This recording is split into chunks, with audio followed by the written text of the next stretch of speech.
listening to the Weekly Business Hour, and we're going to continue our soup to nuts conversation with Mr. Mark Miller. We're talking about sales in the new era. The new era that as we come off this health scare and basically a business lockdown throughout the United States and a lot of the world, the focus on sales. And we've already had what I think are two good programs. If you missed them, they're available for you. They're on our channels on Facebook, on YouTube. You can go to my website, onebestconsult.com, and they're posted there as well. So this is the third and final discussion that we're going to have about sales. And what we're going to do now, which I think is kind of interesting, is a kind of a best practices question for you to use in your own situation. And Mark, I've gone through this list. Some of the things are kind of funny, but they're great questions that we need to ask ourselves about our sales force, whether we're a sales force of one, meaning the business owner, or a sales force of 100. They're good questions here. So let's jump in and start with, I guess, leads and some questions we need to ask ourselves as we move into this new era and how we're going to have to probably adjust our selling to be successful going forward. So let's go. Leads. Leads, okay. So let's start with a sales mindset. Everything starts with the lead, all right? And remember, if it's a new lead or a cold lead, that it's 0.5 to 2%, which means 99% of them probably aren't going to turn into anything, but you've got to start somewhere, right? Because we're eventually going to get to referrals, introductions, those sorts of things. And so what we're going through is an set of audit questions that we developed. We're not going to go through all 38 of them because everybody would be asleep. But what we do for businesses is go in and answer all these 38 and generate a report that's somewhere between 100 and 105 pages in which areas of the sales process you need worked, suggestions of what to do about them. You can do them, you can hire us to do them, or you can put the report on the bookshelf like some people do and never look at it again. But that's what we do. So we're going to do a partial audit of your business. So let's start with leads. Where do they come from? And there are some people that really have no idea where their leads come from. I mean, honestly, they come from God or somewhere. I don't know. Well, they don't track them. They don't track them. They have no idea where they come from. And they're not even sure what to qualify as a lead. So first thing is when you're thinking about leads, let's qualify them. Let's define, write down a 3 or 5 word description of cold lead, one you got from meeting someone at a networking thing, somebody that clicked on your webpage, whatever it is, define that cold lead, then a warm lead, and then a hot lead. So have 3 categories at least, and if you're a big place, maybe you need more than 3. But, at some point, you're going to have another one that's called deals lost. And just because you lost a deal to this person doesn't mean they come off the list. They got to be put back on the list and nurtured again. So don't forget those people. A lot of people forget those deals they got, they didn't get, and they just forget about them. But, hey, they were interested before. Something made them interested. It's better than starting from zero. At least they told you no. Well, and the thing that strikes me about what you said is that we've got to be accountable. Yeah. That we're making an investment, time, people, whatever, process, software, whatever it is, however we keep a big chief pad that we're writing it down on. But why not be accountable, which is hard for a lot of people, I recognize that. But you got to get through this because why would I spend money particularly, or time, or both, working something like you mentioned about the stats on a cold lead? If you define that one way, or basically less than 2% of the time are they going to be successful, doesn't mean you don't go after them, but then you've got to decide what's my return, right? We talk about that, and I'm sure talk about that later. But folks, you got to start in the beginning. And the beginning in this whole process is leads. And the biggest client I ever had came from a cold lead. So, I mean, by far, by 10 times, biggest client I ever had came from a cold lead. So don't dismiss them, but don't expect them all to be the biggest client you ever had, because you're going to be sorely disappointed. Anyway, so let's classify them, put a definition around them, right, and put some value on them. There is some monetary value associated with the lead, and there are 2 sides of that: what it costs you to get it, right? So if you went to a $35 luncheon and you met one person that you thought was a lead, that lead cost you $35 plus 2 hours of your time, whatever that's worth. $100 maybe, I don't know. So you got $135 into this lead. It's not something you want to hide in your drawer, I don't think. It needs to go somewhere and be followed up. Fair enough? Right. And that's probably a very minimal aspect of what that lead cost. So figure out what leads cost and then what they're worth. So, I tell people this and they look at me like I have two heads, but you got to figure out what an average sales price is, okay? Or an average sales for your business. So I know people sell everything from full-blown machines to spare parts to service contracts, and somewhere there's not. Maybe you have to have three in that case. Average spare part sale, average service sale, average machine cost. And if you build 10 machines, average machine 1, 2, 3. What are they worth? And how much money do you get for one of these things?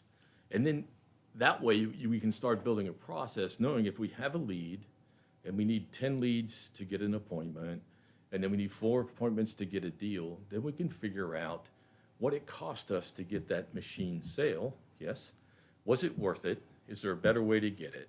And we know then, once we have this, if we have 10 leads and we have 4 appointments, we're going to sell that machine. 10 leads, 4 appointments, sell the machine. 10 leads, 4 appointments, sell the machine. Guess what that is? A process. So now we build a process. It's funny, and if you're listening to this program and you are in what I classify as small business, either have a sales force of one, you, or a handful of salespeople. I worked in a business 20, 30 years ago, and we went through this process. Probably not as organized as you did, but we determined what it cost us to get a lead that turned into a sale. Yeah. But let me tell you, I had the blankest looks on the face of the 3 people on the team that we were doing this, kind of like, what? What are we trying to do?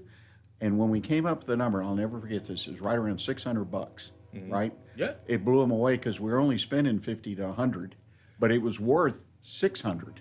Yeah. Based on the categories we combined them. Okay, we fine. found a way to combine them. On the first year, total sales to a customer was averaged out to this.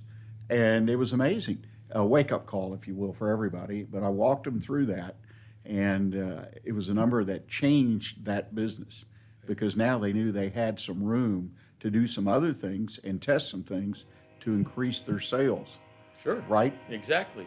And it may scare the bejeebers out of you and saying, holy moly, it costs way too much for me. I'm doing something wrong. Right.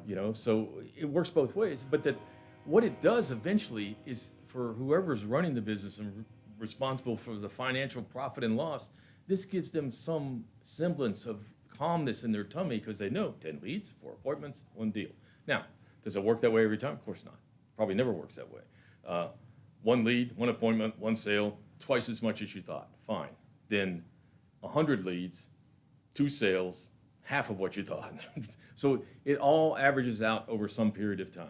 And if you're going to average something, please make sure you use the right time frame. For example, you don't want to measure this daily. Okay, that's too fine. Right. You'll miss it. So you got to pick out is it a week? Is it every 2 days? Is it a month? Is it a quarter?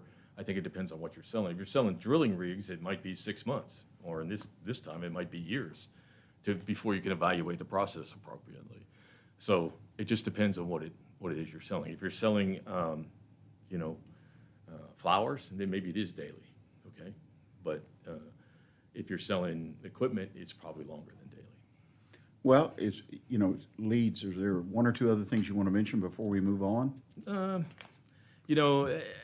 The thing that I would encourage people is don't be afraid to try something new. Again, and we said this the last time, if you always do what you've always done, you always get what you always get. Somebody said, well, let me tell you, if you're running Yellow Pages ads still, you aren't getting what you always got, all right? So try something new.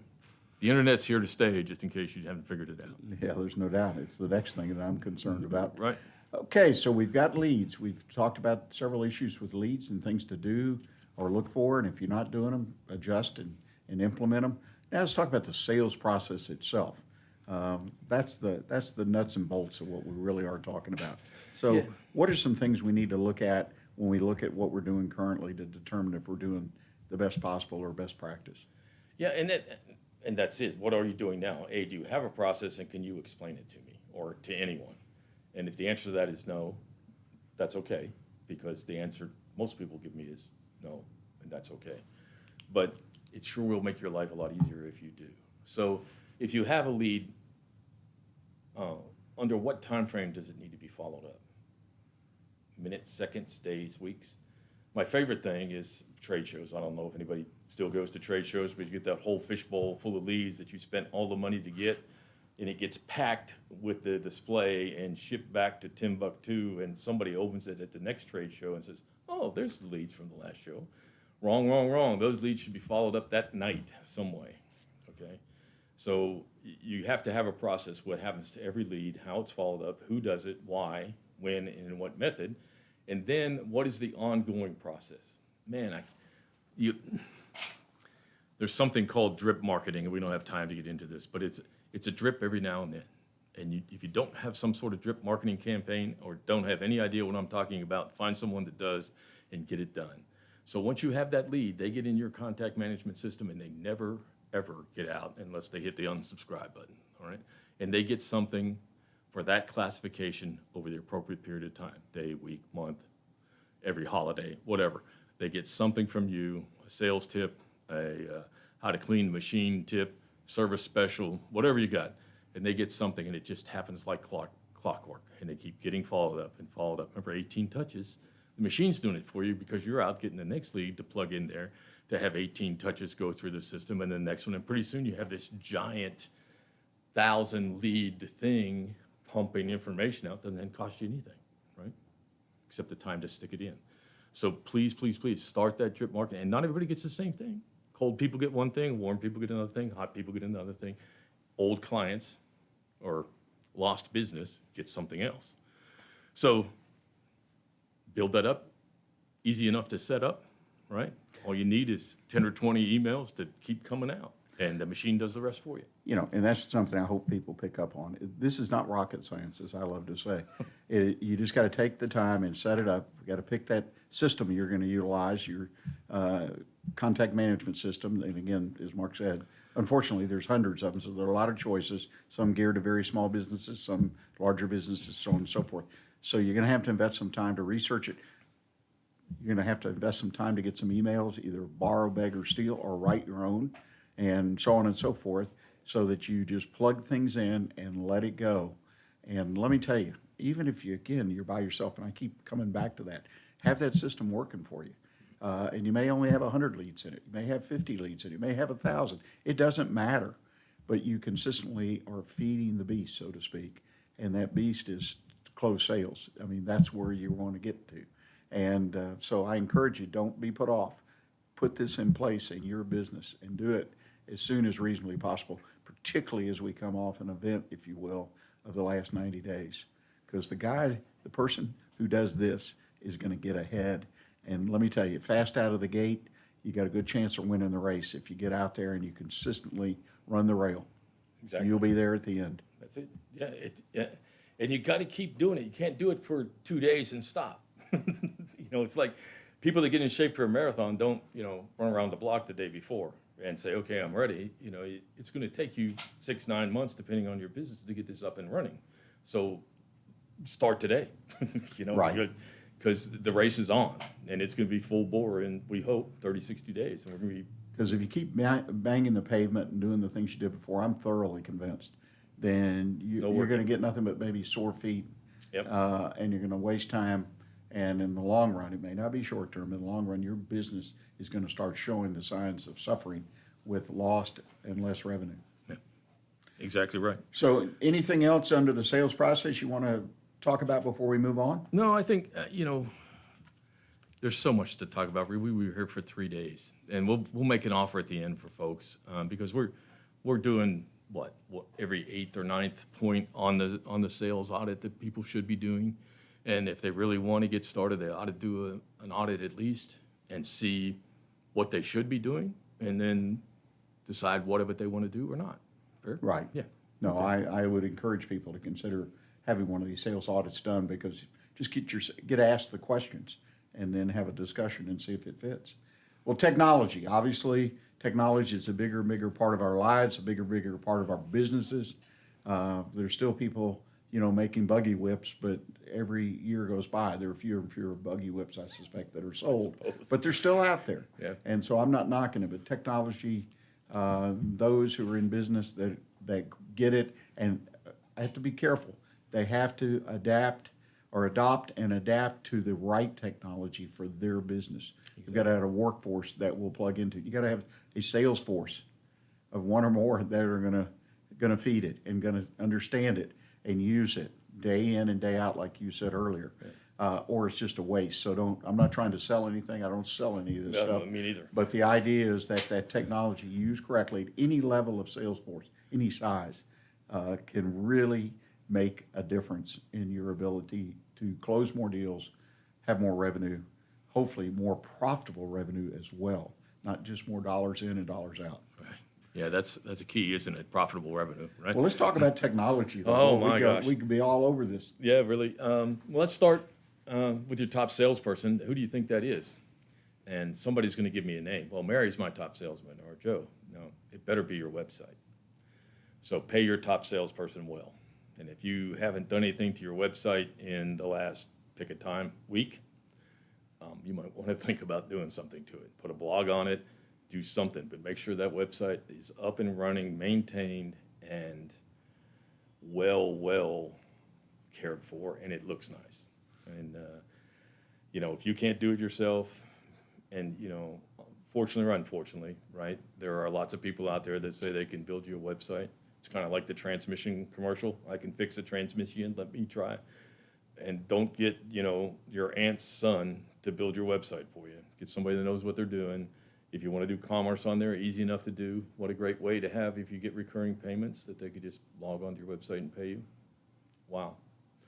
So lots of stuff out there, but make sure that website is cool, easy to use, because the first thing people do is go to Google or somewhere and look for sales trainers or air I read conditioning people. something, well, it's been a while, but it was a statistic that floated around for 10, 15 years, and the percentage increased it, but it got up into the 90s of percent of the business-to-business sales. The person had a new vendor or somebody they were considering, they went to the website as part of the process to say, I'm going to do business with this. And today, what I know is when I go to a website that I'm looking to learn about something or buy something, whatever, I can tell that website's up to date, meaning, like you say, a week or two. Yeah. In other words, it looks like somebody's active in the business. And that makes me feel good about the business. Even though there might not be anything for sale straight up on the website, the fact that it's kind of like walking in that front door and the windows are washed, the floor's clean, Yeah. the desk look good, everybody's on their toes making things happen. I feel good about that business. In fact, that's the way we used to evaluate businesses. Part of our process was just walk in the office. That's right. Now you walk into the website. Exactly. And, even, if you were around for the last banking consulting, we could sell $330,000 banking consulting teams without a face-to-face meeting, never meet them. Right. Because they looked at our website to fill out the forms online. We emailed back and forth, e-signed the documents, and poof, we're off. Cool. What does that cost? Nothing. Remember, a telephone call or a telephone sort of appointment is about $39. Face-to-face appointment is about $280. So if you want to get some profit in your business, figure out how to do it without going. Yeah. Right. And their website can definitely, and again, they're becoming just better at it I'm talking about the website in general, not who does them, but the websites are becoming more and more and more important. Absolutely. At any level, whether you're e-commerce or it's just saying, this is who we are, this is what we sell, and this is what's available, and making it easy to communicate and reach out. I'm amazed today, to kind of digress a little bit. I go to websites and I don't find a physical address. And I look for that. Yeah. Just to know they got a place of business. Now, it could be fake, but the idea is more people, they think they don't need to put their place of business. I think, Rick, only people our age care, to be Well, frank. you may be right. You may be right. Do you really care where Amazon is? I don't, as long as I get my stuff here. But I'd love to see a picture of their happy employees, right, loading the truck. Trucks, Who right. knows? Yeah, That right. makes me feel like, but you're right. Yeah. Because I'll never forget a guy that taught me more than I ever could learn about sales, who was older generation than I was. And he said, yeah, guys used to take a letterhead, they'd take a picture of a big office building and says, this is my place of business, like it's the whole building. So back then in the 30s, 40s, or probably beyond that. When you it took a was train important. to your sales call? Is that I'm sorry? when you took the train to Yeah, your sales well, call? no, it was a little later than that, but no, it's important. Anything Right. else on tech? Yeah, a lot of things on tech, and I'm not even going to get into LinkedIn because we don't have time, but don't stop with your website. We'll just leave a tease there. How's that? Right. The next thing is going to be contact management, which is kind of in the tech thing, and you led to it a little bit before. It's hundreds, maybe thousands, I don't know. Pick one that you like. I don't, people say, Mark, well, which one should I use? That's entirely up to you because every business is a little different.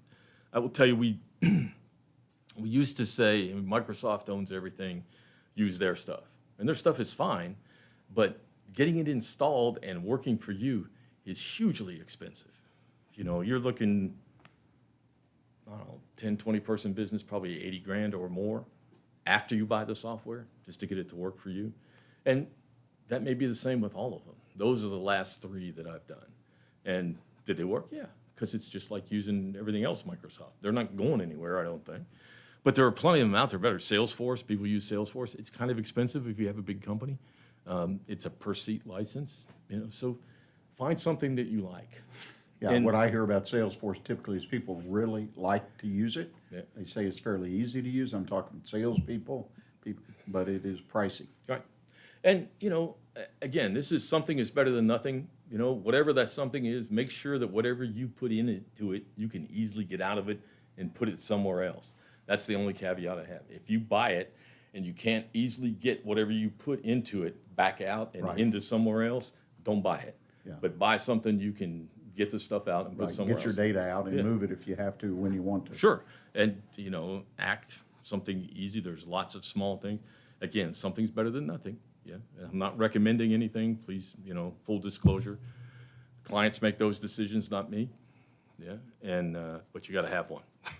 Yeah. Like I wouldn't tell you what kind of car to buy either, but you got to have one. You mean the old index cards really don't work anymore? You know, they get out of order, Rick. You know, speaking of that, one time I worked with a guy and his system was, he had one of those desk calendars. Yeah. And he had business cards or some piece of paper, and he put them down on the days of the week, the month, for the callbacks or the next action. And then when he did something, he wrote it on the card. And then one day somebody opened the front door, I'll never forget, it was a windy day, and his whole system blew onto the floor. So he was so upset, and he was good at what he did. I Yeah, we- mean, he closed deals, but that was his system. We're giving away our age, Rick. Yeah. Well, you know. I know. Well, you say something's better than nothing, right? That's right. And, you know, please, if you still have a tickler file and one of those things that fits in the inside suit pocket and it works for you, God love you, use it, okay? But use something, right? Right. Yeah. All What right. else on anything else on contact management or? You know, not really, because we could spend the rest of the program on setting that up. But the thing is, when you develop a contact management system, whoever is really going to be using it has to see the worth of it. So if you expect your salespeople or your marketing people to put input into it, they should be involved in the process of buying it and find out how easy it is to put in. Maybe they could speak and it will fill it in on a microphone. I don't know, but whatever works for them, make sure that they see the value in the information. And if you point out, hey, 10 leads, 4 appointments, 1 sale. 10 leads, 4 appointments, 1 sale. You think people aren't going to put the numbers in so they know where they are? Oh, it's number 9 lead. One more and I got an appointment, you know. So, but you know, again, averages, yeah. So, but that's the way it works. So people get motivated by getting the 10 leads. They click the box and they start over again. They get an appointment, they click the box and they start over again. So make little bitty goals all the way on because it's a sense of accomplishment. It's kind of like cutting the grass. It's not a big deal, but it really looks nice for that one day after you're done, and you feel good about it. So, That's a good point. Now, sales management. Now we're going to manage a small sales force, I assume, or manage ourselves, or, I mean, obviously, sales management, particularly if you have one or more salespeople, is critical. Yep. So what do we do? Well, yeah, what do we do? And here's the thing. If you are the salesperson, yeah, that means you manage yourself and your business, yes? And that's a lot. And probably you do one of those things really well. And I'm guessing manage yourself may or may not be one of them, but I would start there with the questioning. And, you know, maybe we're easier on ourselves, maybe we're too hard on ourselves. Yeah, so we wind up working 60 hours a day because we didn't get our 10th appointment that day or whatever it was. all that needs to be taken care of. And by the way, if you are the salesperson and you're really good at it, please, please, please don't stop doing it. Maybe somebody needs to run your business and maybe manage you a little bit. Yeah. That means giving up control. Oh dear, please take a breath. But you're going to have to sooner or later, or nothing's ever going to get done. So that's for the sole proprietor, seller, whatever. Then, if you get sooner or later, we talked about this, I think, and that's hiring your first salesperson. Probably the hardest hire, most difficult hire to do, because nobody really knows what salespeople do, right? And all things being equal, most people in the world would rather not have to sell anything.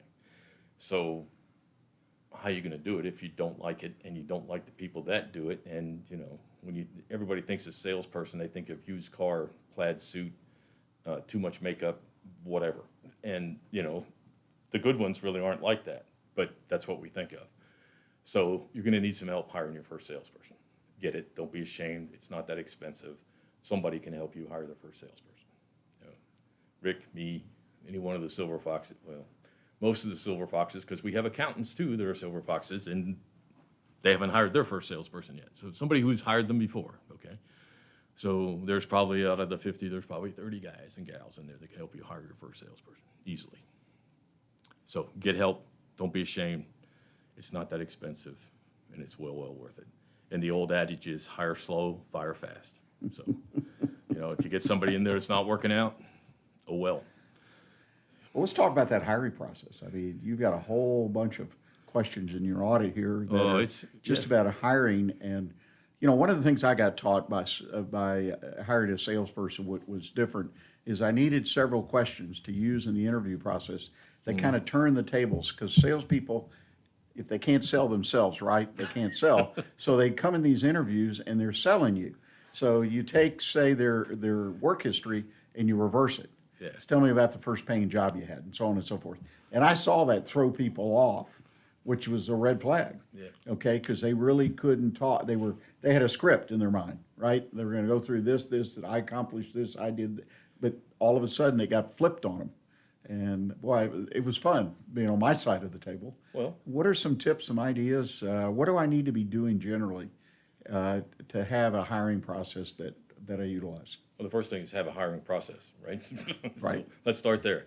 And the next thing when we start the hiring process is that we got to treat everybody the same. So even if we know them well, they get the same interviewing process that everyone else gets. So two things: have a process. Everybody gets the same process. So that means you have to make one. And I would insist that everybody you choose to interview, you get, pick a number, 100 resumes, you leaf through them, or someone leafs through them and said, here's 10, and you look at the 10, and these 3, okay? When you get down to those 3 that you might want to interview, or whatever your number is, then assess them. Have a standardized assessment that's put out by a reputable company, Extended Disc here in the Woodlands, good one. There are any number of them. I don't sell them. I've used them. I use them, but that doesn't mean you have to. Pick one, okay? But pick one that's specifically related to the sales activity, because there are a lot of behaviors involved in salespeople that folks either have to be willing, to do or not. So behaviors, scrubbing your teeth, brushing your hair, taking a shower, those kind of things that we do every day, make the coffee, 2 scoops of sugar, whatever we do. Those are all learned behaviors. So they can be learned, but can they learn them? Have they learned them? And will they learn them if they haven't? So that's what you want to get out of the assessment. So that's kind of a look under the hood. And so you look in and make sure the motor's really running and it runs smoothly, kick the tire, assess everybody. Yeah, they might be $50, $100 a piece. Oh, well, what's the cost of a bad hire? And, you might want to calculate that, and maybe you already know, and if you do, I'm sorry. But bad hire is very, very, very, very expensive. So, one of the key things I got off the assessments when I utilized them, of course, in hiring for a multitude of jobs, is to use the assessment, whatever brand you use, to hopefully confirm, of what you already picked up. And if it didn't, it caused me to follow up with questions. sure. Okay? So it was more of a test for me as an interviewer or someone who's hiring people to see that I was picking up on the right things and so on and so forth. And if somebody was the opposite on the test of what I had down and the way they responded to the questions and conversation, that's how I found the tool most helpful in the long run, was confirmation. In fact, I never forget, I attended a seminar, all-day seminar about hiring, and that was one of the things they said, the test is worth about 5% of the 100% that you would get to get the right person. Right. The use of a second person in the interview, though, was worth 15, 20, 25%. At least. So you got to have that second person, right? Somebody, and it was funny, working with small businesses, you had a couples owned a business. Either husband or wife typically worked in the business. Sometimes both of them worked in the business.